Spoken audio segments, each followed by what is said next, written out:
And just కారం. ఇక్కడ మనము కొద్దిగా ఉప్పు.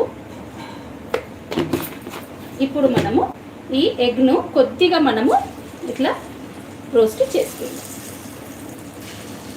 2-3 నిమిషాలు అంతే ఫ్రెండ్స్.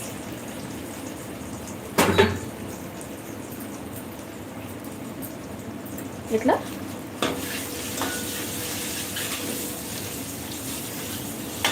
ఇట్లా చేసుకుంటే సూపర్ టేస్ట్ వస్తుంది ఫ్రెండ్స్. మన ఎగ్ మసాలా బయట నుంచి మనం ఎట్లా తింటామో టేస్ట్ సేమ్ అట్లానే వస్తుందండి. కొద్దిగా మనకు ఎగ్ ఇట్లా చేసుకోవాలి అంతే.